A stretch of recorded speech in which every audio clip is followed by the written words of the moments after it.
Jadi anak tidak pernah melihat dan dengar kan gitu. Makanya dibutuhkan pada waktu pernikahan. Buktikan aja, dia ngomongin pinjol ini, buktikan aja. Ngoceh tanpa bukti. Bohong.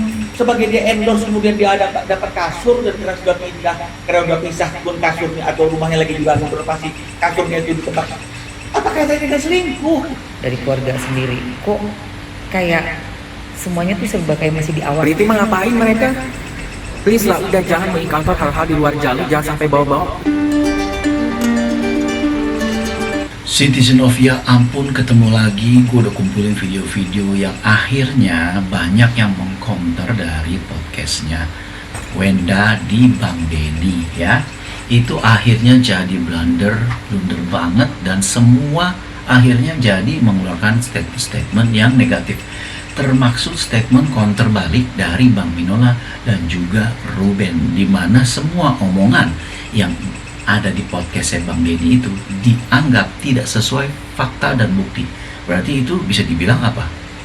Tidak sesuai fakta dan bukti kan cuma omongan doang. Nah, sekarang kita akan lihat beberapa video dan banyak video untuk menjelaskan biar lu semua pada nggak bingung melihatnya. Yuk, langsung kita gas.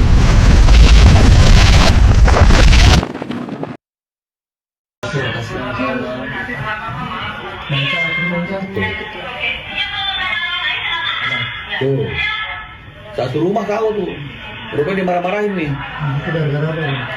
Gara-garanya nggak usah ngantar mereka. Itu masih dalam pernikahan ya, Putra? Iya. Kan dia kan bilang kan bahwa tidak pernah ribut sama Ruben di depan anak-anak. Jadi anak-anak tidak pernah melihat dan mendengar, kan begitu. Makanya ditunjukkan pada waktu pernikahan. Dengan kondisi seperti ini, satu rumah turun semua. Kira-kira anak-anak dengar nggak sih? Dengan Jadi kalau dia bilang tidak pernah lo ribut bertengkar di depan anak-anak, tapi di ruangan tertutup ini kayak begini ngapain? Emang nggak dengar semua orang? Dan saya menjawab pertanyaan tersebut, dan ketika jawaban tersebut saya lampirkan bukti, jika buktinya ada, mohon teman-teman juga dengan bijak untuk menampilkan bukti-bukti tersebut. Kalau misalnya ada yang mau disamarkan, ya disamarkan. Tapi kalau dianggap itu tidak perlu disamarkan, itu kembali keputusannya adalah kepada teman-teman semuanya. Tapi saya mau menyampaikan bahwa hukum di Indonesia itu adalah hukum yang memberikan kebebasan kepada para praktisi hukum atau kuasa hukum atau advokat untuk membuktikan apa yang memang harus dia buktikan dalam suatu peristiwa hukum. Ya, jadi ajas kebebasan pembuktian. Ya, jadi kalau misalnya kemudian dikatakan itu kepada etika, etika ini kan bicara masalah perilaku. Ya, karena etika itu kan bukanlah perbuatan melawan hukum, tapi etika itu adalah berkaitan dengan masalah perilaku, tingkah laku, ya etik. Ya, jadi pada waktu saya menampilkan bukti-bukti itu, jika bukti-bukti itu adalah bukti-bukti yang menurut saya bukti-bukti yang memang harus dimunculkan, tapi tidak ada niat untuk mempermalukan atau ada niat untuk membawa-bawa seseorang dalam peristiwa hukum itu, saya sudah menyampaikan kata-kata maaf. Jadi lihat jejak digitalnya, saya pasti bilang maaf ya, saya harus tunjukkan ini. Itu etika, itu etik. Ya. Tapi kalau misalnya itu memang harus ditunjukkan, itu adalah ajas kebebasan pembuktian. Ya, jadi dikatakan itu ada ajasnya, itu adalah ajas due process atau fair trial. Ya, jadi memang kita boleh saja. Kalau misalnya kemudian dalam pembuktian kemarin itu semua saya samarkan, maka orang akan mengatakan itu bisa bukti apa saja yang dijadikan bukti untuk membela diri, betul ya?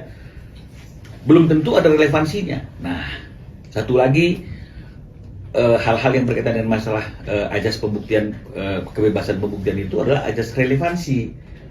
Kecuali bukti yang kita sampaikan itu nggak ada relevansinya.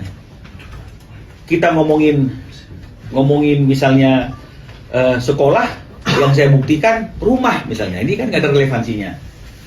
Tapi kemarin itu memang ada relevansinya. Relevansinya di mana?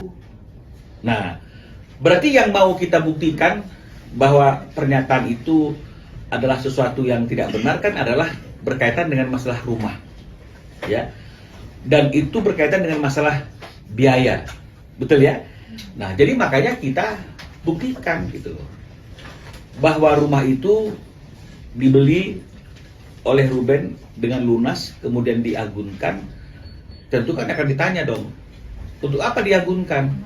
Diagunkan untuk biaya renovasi atau pembangunan ulang rumah tersebut.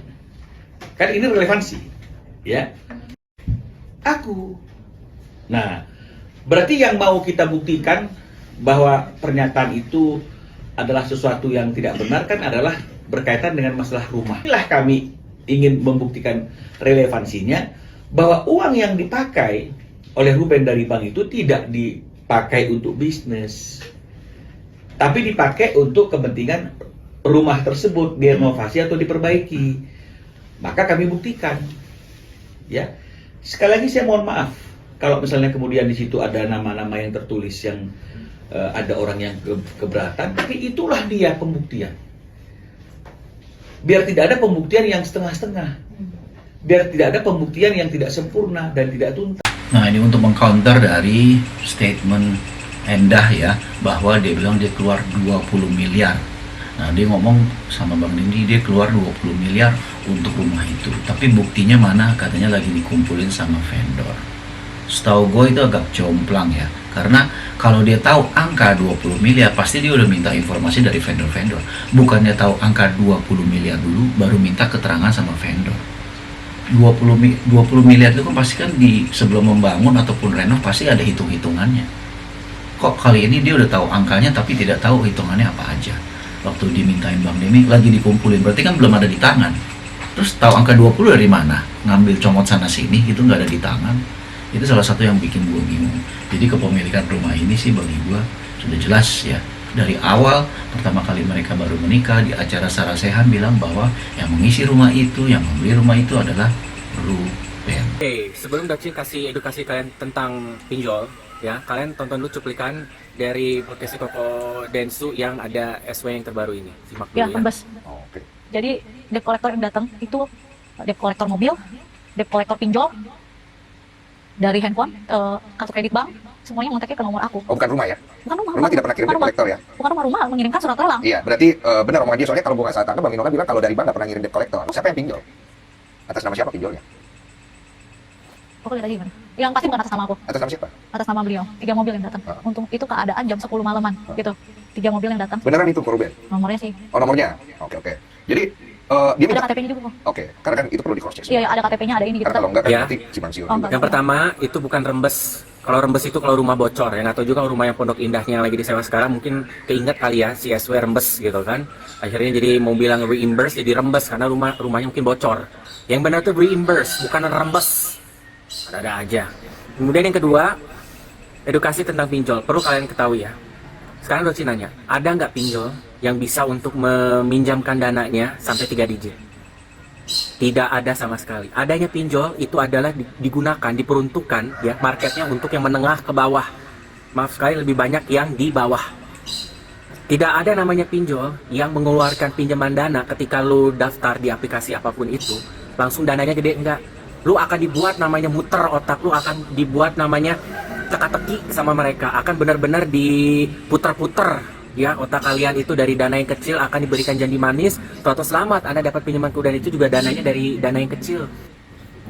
Mau sebagus apapun kredit skor lu ya, lu akan dikasih dana dulu dari yang kecil. Ya itu juga ada yang 7 hari, ada yang setengah bulan, ada yang 1 bulan. Kadang juga nggak jelas ya kan berapa hari sebelumnya lu udah ditagih atau enggak serajin-rajinnya lu misalnya bayar lebih tepat atau bayar telat sama-sama salah. Tiba-tiba lu udah kredit skor lu bagus, sepak terjang lu bagus, tiba-tiba lu dikunci. Akhirnya jadi beranak dari 1 APK karena untuk nutupin jadi 2, 3, 4, 5. Dan itu juga tidak akan sampai lebih dari 10 jutaan. Itu juga kalau lu harus ada sepak terjang lu berapa bulan gitu, berapa minggu, harus ada keaktifan yang benar-benar luar biasa. Sekarang gua tanya, RO yang perharinya atau daily basisnya aja bisa minimal keluarnya puluhan juta sampai ratusan juta udah menjadi namanya normal pengeluaran RO. Kegambaran nggak kalau RO bakal kepinjol? Kayak tanah ke langit, jauh tanah ke langit, ya. Bahkan satu kalinya keluarnya RO uang yang besar itu bisa ngebeli satu PT. Pilihan kalian PT pinjol yang mana bersama ruko-rukonya, bahkan suruh karyawannya semua pada dikasih pesangon suruh berhenti. Gimana ceritanya pinjol bisa cover atau membantu kebutuhan RO untuk satu aja udah sampai puluhan ratusan juta. Sementara pinjol aja yang paling gede cuma 10, 20, atau 30 itu juga kamu udah yang wih, sepak terjangnya udah sampai A to Z, udah ngebuka dan nge-download aplikasi banyak. Sementara yang diklaim sama SW itu ada satu pinjol yang datang. Harusnya dia didatangin lebih dari 10. Ya, udah banyak tuh DC lapangan. Kenapa nggak nyambung lah di sana? Ya. Di sini maaf banget yang menjadi kecurigaan aku, ini ada pihak internal atau ada pihak settingan yang bisa mengetahui akses ke data pribadinya RO. Bisa dari KTP, bisa nomor telepon, dan maaf sekali ya, SW kamu encounternya itu bikin kita jadi blunder. Dirimu sendiri aja tidak tahu terhadap masalah pinjol itu, giliran ditanya sama Densu, benar nggak? Bisa dipastikan nggak? Ada buktinya nggak?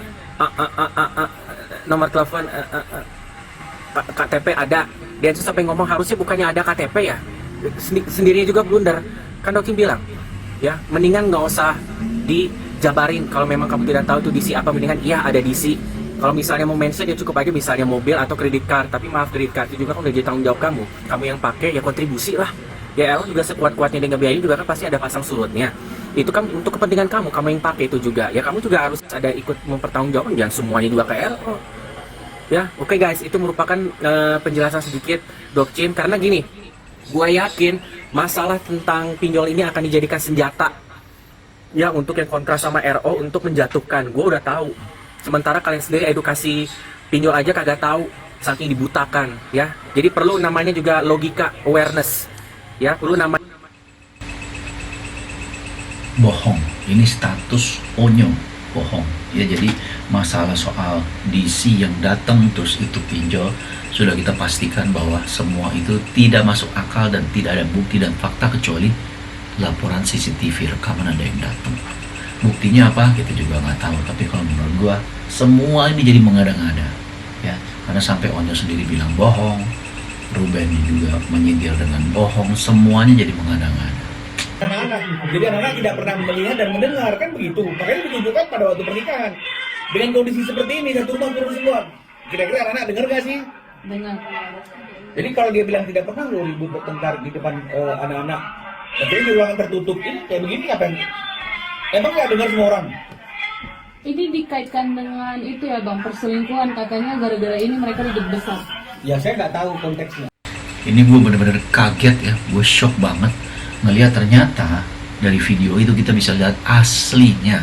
Ternyata dia histeris, penuh emosi. Ya wajar ya, dia seorang public figure, aktris, dia bisa membranding dirinya seperti yang dia inginkan. Wanita yang berkelas, seorang ibu, single mother yang hebat, sangat perhatian sama anak-anaknya, selalu tutur katanya manis, tutur katanya cantik, dan dandanannya yang berkelas. Tapi sikapnya di video tadi CCTV bikin gue shock, bikin gue kaget, nggak nyangka wanita seperti itu. Tingkahnya benar-benar sangat liar, sangat barbar.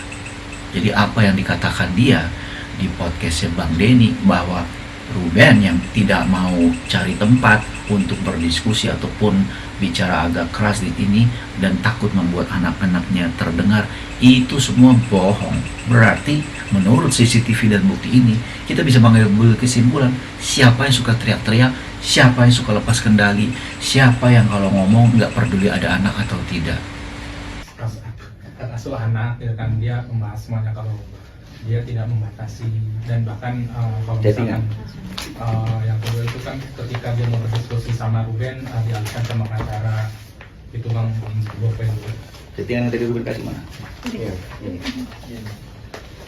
Dia merasa hak asuhnya banyak yang ikut campur Bang, padahal itu urusan dia sama Ruben aja. Saya tidak pernah ikut campur, ya. Saya tidak pernah ikut campur, ya. Ya saya tidak pernah ikut campur, ya.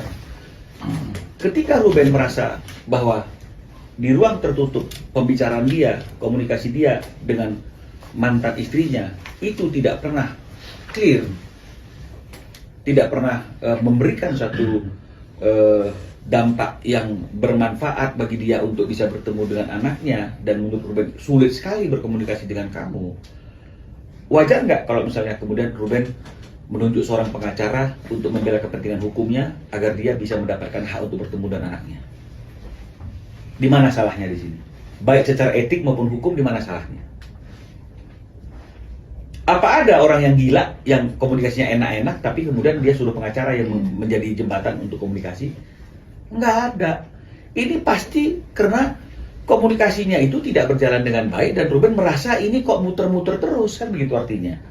Kok nggak ada satu penjelasan dan omongan yang sama-sama paham gitu loh.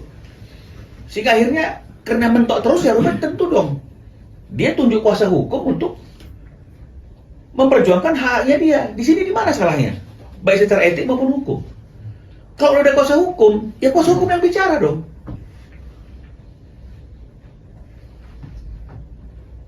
Itu yang saya harus jawab. Nah ini contohnya misalnya ini ya. Mana yang dari pertama tadi itu? Tuh. Ini Ruben ini saya baca aja lah ya. Nanti saya tunjukkan pertanyaan ya. Ruben bilang begini misalnya ya. Selamat pagi Bun. Bun maaf sebelumnya untuk pembicaraan tadi malam yang kurang bagus dan jadi melebar, bukan maksudku seperti itu. Semua sudah terjadi, jadi kayaknya nggak perlu diungkit. Aku berkomunikasi untuk urusan anak saja dan tidak mencampuri urusan hidup kamu. Silakan saja lanjutkan Bun, tidak mengatur hidupmu. Masuk 2025, aku tutup kupingku dan fokus ke anak saja. Dan jika kesal, jika kesalku datang, aku bayangkan hal-hal yang baik tentang kamu aja. Hanya itu yang bisa aku lakukan, yang bisa mengalahkan kesalnya itu ya. Jadi aku sudah berdamai dengan apa yang terjadi dan introspeksi diri, dan aku tutup mengingat hal-hal baik saja dan senyum untuk mereka penyampai lidah yang nggak bisa ditutup dengan tangan kita. Kita tetap bisa seru untuk anak-anak loh. Kita tetap seru untuk anak-anak dan bisa jalan sama tanpa sungkan. Kalau saat ini pasti masih canggung yang aku rasakan. Itu tadi karena muter-muter tadi itu ya. Selamat bekerja ya Bunda cantik. Yang bagus ya Bun kerjanya. Ada anak-anak yang menanti kamu di rumah. Ya. Mana nih? Ada yang lain. Nah jadi ya. Ini dia komunikasi itu. Nah ini lagi misalnya ini. Oke Bun, pakai batik kan gitu. Jadi artinya mungkin mereka janjian untuk ketemu di rumah, di sekolah anak gitu. Ruben bilang, oke Bun, pakai batik kan? Jadi sebetulnya Ruben itu sudah memberi ruang ya, sudah memberi ruang untuk berdamai sebetulnya. Dari kata-kata dia bilang WhatsApp-nya ya, di screenshot WhatsApp-nya dia bilang ke Sarwenda, kita bisa seru, sama-sama bisa seru demi anak-anak. Berarti dia membuka ruang untuk memperbaiki hubungan mereka, komunikasi mereka. Tapi ternyata sudah tidak bisa. Dan ada berita terbaru lagi, baru dengar bahwa dari pihak Sarwenda mengajukan ide co-parenting. Co-parenting itu berarti seperti bukannya lahir suami istri, semua didiskusikan, semua diomongin, masalah uang, masalah sekolah, masalahnya segala macam. Loh, kenapa baru sekarang? Nggak dari awal-awal. Sebetulnya kan yang diinginkan sebetulnya Ruben cuma pengen ketemu anak tapi merasa dipersulit, sehingga dia meng-hire Bang Minola untuk memperjelaskan posisi hukumnya sebagai seorang ayah. Ribet banget. Buktikan kalau memang Ruben selingkuh. Emangnya sekarang ada nih ceritanya Ruben itu setelah bercerai terus dekat dengan orang lain? Kan kemarin kita sudah bilang, Ruben itu juga salah satu endorse tempat tidur, kasur. Jadi akhirnya bicarain kasur, nanti dibilang kasur-kasur pun pacarnya diomongin loh. Ini kan dalam proses pembuktian yang ada relevansinya. Kan Ruben kan endorse kasur. Makanya kita bilang kasur yang ada di kamarnya yang sekarang itu, yang kemarin dipakai untuk pijit-pijit, itu kan itu juga endorse-nya Ruben. Jadi kalau misalnya kemudian sebagai dia endorse kemudian dia dapat kasur dan karena sudah pindah, karena sudah pisah kebun kasurnya atau rumahnya lagi dibangun renovasi, kasurnya itu di tempat, apakah saya dengan selingkuh gitu loh? Karena saya sudah bilang loh, sebelum ada isu selingkuh, sebelum ada isu ada kasur, kan saya sudah bilang dia endorse kasur, betul nggak? Betul kan? Jadi kan nggak ada dusta di antara kita kan, begitu artinya. Jadi kalau kenapa dibilang selingkuh, buktikan dong kalau memang dia selingkuh. Karena kalau suatu tuduhan yang tidak dapat dibuktikan itu fitnah. Karena kalau suatu tuduhan yang tidak dapat dibuktikan itu fitnah. Dan sekali lagi, kita ini kan persoalannya kan mengenai masalah anak. Anak yang tidak bisa berkumpul bersama Ruben. Kok larinya ke selingkuh, dugaan selingkuh. Itu kalau pas masalah perceraian, oke, kan gitu artinya. Ini kan sudah lewat masanya gitu. Apalagi memang itu tidak bisa dibuktikan. Masa gara-gara Ruben ada dapat kasur dari orang yang mengendorse dia, terus saya menduga dia selingkuh. Ini kan kejauhan. Kejauhan. Udah ngeluarin 20 miliar, terus ditanya ada bukti-bukti bilnya, baru mau nanya vendor. Baru mau nanyain ke vendor-vendornya.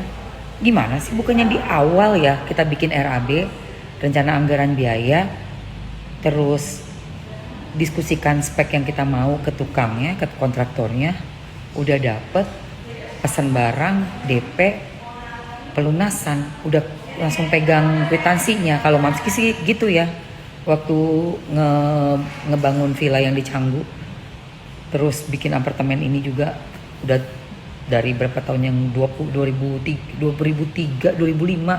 Jadi kayak kamu penjelasan kamu kok kayaknya nggak masuk di akal deh.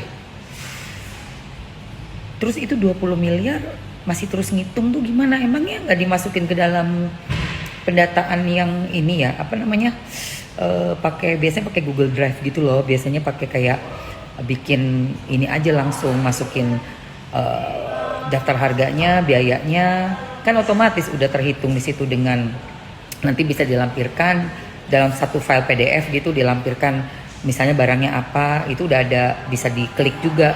Gambarnya pun masih udah bisa dimasukkan dan diklik, jadi kita tahu banget items per items gitu. Saya bingung loh, bukannya udah kontraktor profesional ya yang ngerjain ya dari keluarga sendiri, kok kayak semuanya tuh serba kayak masih di awang-awang gitu loh. Gimana pertanggungjawabannya nanti sama yang udah ngasih modal untuk bangun begitu? Gimana sih?